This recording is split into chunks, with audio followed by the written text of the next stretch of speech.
So hello everybody. I would like to take you to the cybersecurity space in automotive. My name is Amir Einar, the CEO of Karamba. We've been around for 6 years. I don't have much story about our company. I want to talk to you about innovation and where the cybersecurity in automotive is going. Probably everybody know or should know by now that cybersecurity become a must. It's a regulation. Cybersecurity of any new type of vehicle coming out on the road in Europe from June 2022 is a certified element. You have to be certified for cybersecurity to get the type approval. Another important date is 2024, June 2024. From that date, existing vehicles, existing types will have to have cybersecurity certification. So this is tremendous change. The industry is crumbling. Everybody's taking care of cybersecurity. The heart of the change, of course, is on the way that we develop products, right? We need to develop them in a secure way. We need to do the threat assessment. We need to understand what are the risks. And actually, I was talking here in a commotion to a multiple of players in the industry, and they don't understand that actually the way that the standard works and the regulation is enforcing, it's a tier architecture. So every tier 2 has to be certified for the ISO in order for the tier 1 to submit the documents to the OEM that will submit the type approval. So this is a cascading issue.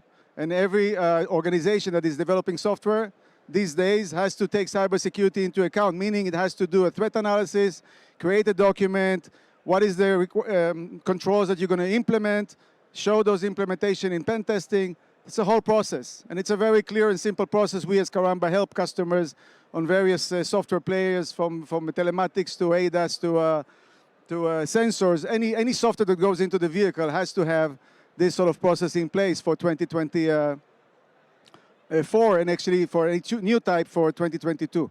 But actually, I didn't want to come talk about that. This is sort of known. I want to talk about innovation. Where are we heading? The industry, the automotive industry is part of a bigger revolution. And the bigger change that you can see with these logos is a lot of different products are moving to become services. We already saw that with Amazon. That's changing the way that we consume IT.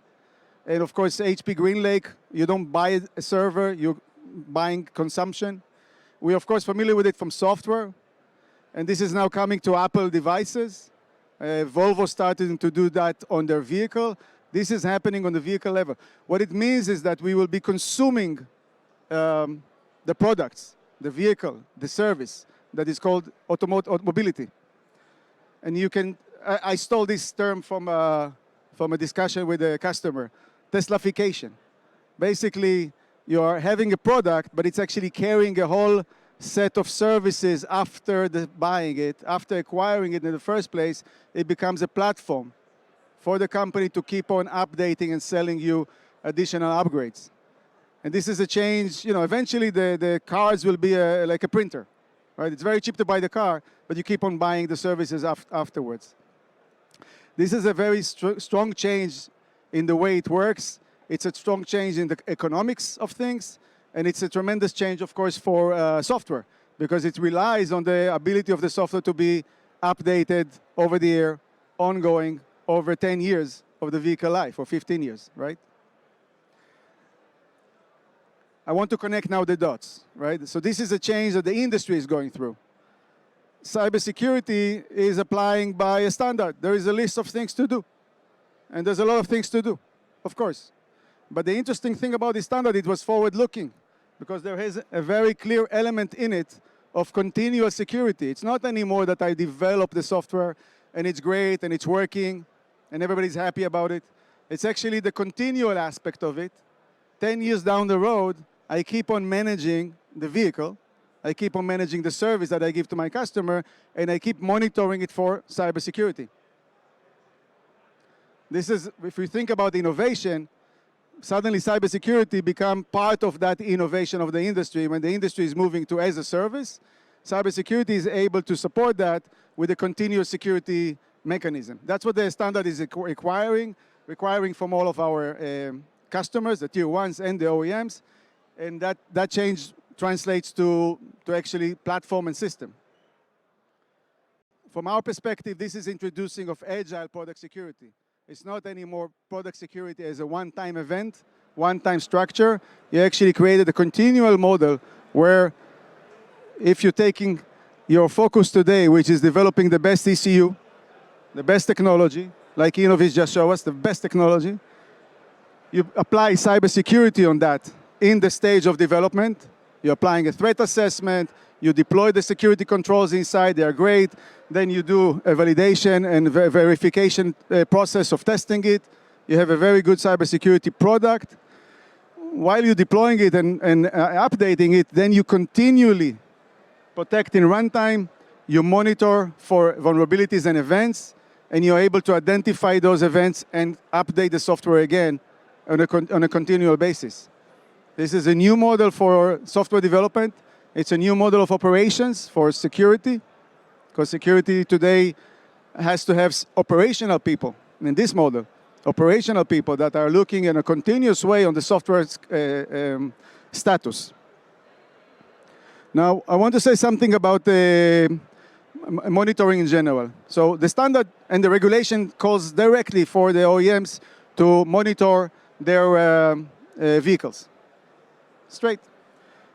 What the regulation is mentioning is that there's 3 types of monitoring. You need to monitor for threats, you need to monitor for incidents, you need to monitor for vulnerabilities. I claim that monitoring for vulnerabilities is more of the responsibility of the Tier 1, because the Tier 1 actually owns that software, understands that software. Monitoring for incidents happens on the vehicle level. So the OEM will be mostly concerned about monitoring of incidents, and you see what they call VSOC now evolving. VSOC is basically to monitor the fleet of devices to see what happens to them. But it's the Tier 1's focus, when they have the software, to see that there is vulnerabilities announced out there, and those vulnerabilities that are out there are relevant for that software that they developed maybe 3 years ago, 7 years ago. Think of their way of thinking. R&D usually today develop software, finish, move on to the next release. Who cares? But under this standard and under this model of continuous updates, where they operate, when this vehicle manufacturer's business is to continually serve the customers down the road, make them delight with the upgrades and services. In this model, also monitoring for those events and making sure that the software is up to date in terms of cybersecurity become a critical aspect. And I want to close with a shameless promotion of Karamba. Basically, what we take is we take the vCode technology we have today, which is a verification tool for R&D as part of development. And that verification tool, when it looks at each one of those images as they are developed, is capable of developing a software bill of material. Software bill of material is basically the building block of any vulnerability management logic. You need to know what you have in this software. So bear with me here. 2027, there is a new vulnerability announced by a researcher on a specific open source library. Do I have that library in my 2022 ECU? I better have somewhere a repository of everything I have out there in the field. If I found that library in my SBOM, I'm capable of managing the situation. I'm capable of prioritizing the event, understand the impact of that vulnerability that was announced on my legacy software. And solving that legacy software is going to be the key aspect for providing that continual security going forward. I hope I gave you something to think about, and I hope it's an interesting topic to keep on discussion. We are here in booth 217. Thank you very much.